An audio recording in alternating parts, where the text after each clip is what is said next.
안녕하세요. 오늘은 변증법적 행동치료의 가장 독특한 특징에 대해서 알아볼게요.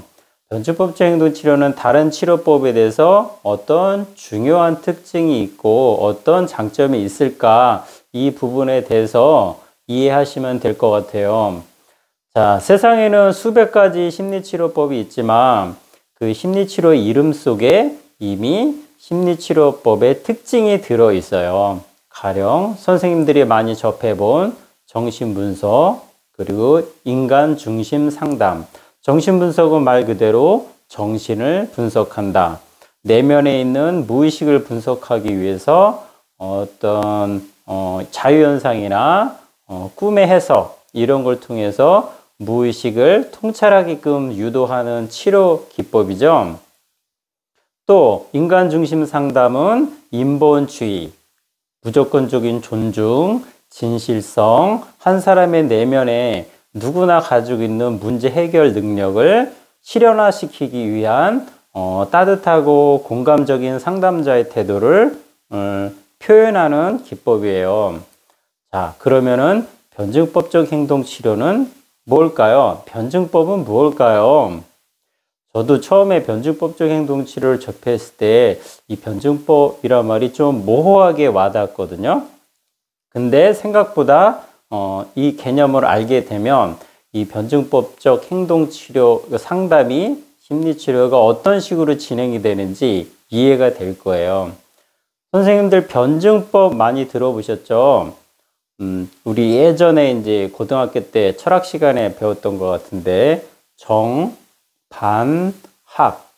정명제가 있다면 그것에 반대되는 명제가 생기기 나름이고, 이 두 개의 상반되는 명제 사이에는, 두 개의 힘 사이에는 갈등과 긴장이 존재하기 나름이고, 이런 긴장을 조절하기 위해서 타협이 되는, 그 중간에 합이 되는 한 명제가 존재한다.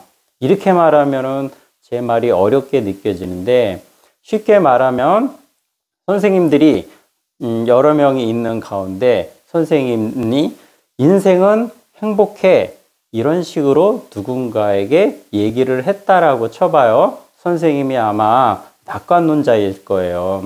자, 인생은 행복하다. 그러면은 다른 사람이 있을 거예요. 다른 삶의 비관론적인 생각을 가지고 있는 사람은 삶은 불행하다라고 그 분에 대해서 반대되는 명제를 제시할 수가 있어요. 맞죠? 삶이 행복할 수도 있고 또 그 사람의 히스토리 안에서는 삶에 불행할 수도 있어요. 정답은 없고 모두 다 진실이에요. 이러다가 둘이서 투닥투닥하고 또 갈등을 하다가 그 긴장감을 조절하기 위해서, 그래, 인생은 행복한 면이 있지만 또한 불행한 면이 있다. 이게 바로 한 명제. 두 극단에 있는 명제들을 하나의 가운데서 합해서 긴장을 조절했죠. 제가 어렵게 설명했나요? 쉽게 말하면 인생은 행복하다. 그 반대되는 인생은 불행하다. 두 개의 대립되는 긴장을 조절하기 위해서 하나의 한 명제, 인생은 행복하기도 하고 불행하기도 하는 이런 한 명제가 생겼다는 거예요. 자, 세상에 이게 이렇게 존재하는 방식이에요. 이게 변증 철학이거든요. 자, 선생님이 이미 행복하다는 라고 말했을 때는 그 정반대의 전제가 그 내면에 깔려 있어요. 인생은 불행하다. 이런 내면의 전제를 깔고 있는 거예요. 자, 선생님이 만약에 인생은 불행하다라고 한다면 그 내면에 이미 정반대의 존재, 정반대의 역설, 인생은 행복하다라는 역설이 포함되어 있는 거예요.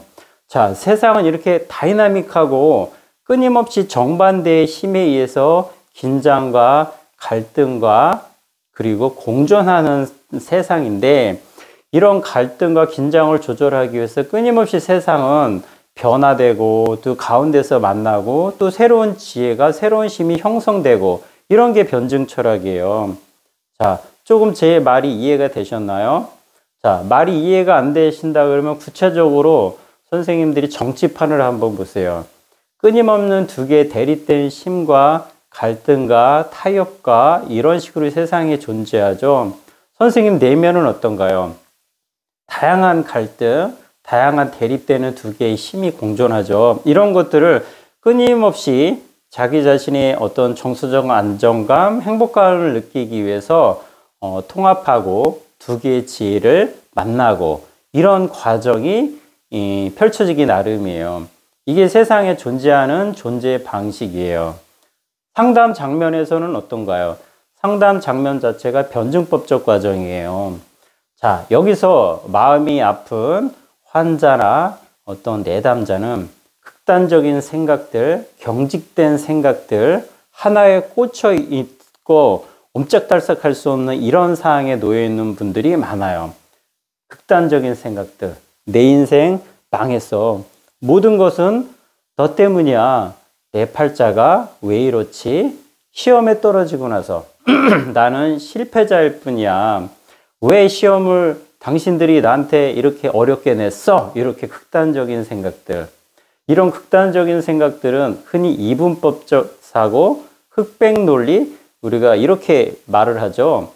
또 앨리스가 말하는 비합리적인 신념, 이렇게 말할 수도 있고요.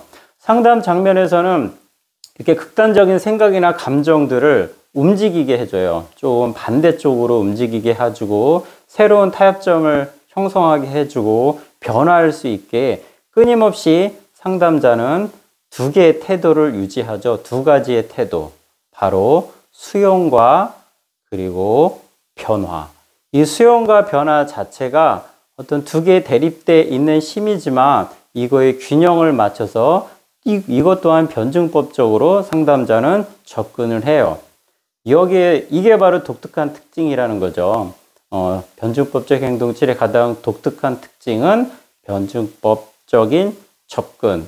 그거의 두 가지 태도가 수용과 변화가 있는데, 수용은 명상의 원리, 마인드풀니스의 원리를 사용해요. 그리고 변화는 우리가 아는 인지행동 치료의 원리를 사용해요.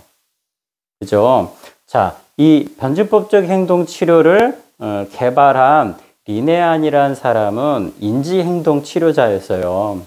인지행동 치료를 적용을 해서 본인도 또한 경계선 성격 장애를 본인의 어떤 연구 방법을 토대로 또 본인이 치료하는 경계선 정서 조절 장애 있는 분들을 적용하고 또 수많은 연구 끝에 개발해낸 게 변증법적 행동 치료예요. 자, 오늘 간단히 변증법적 행동 치료에서 짧지만 핵심적인 개념에 대해서 설명드렸는데 어떻게 잘 이해가 되셨나요? 오늘은 여기까지 하겠습니다.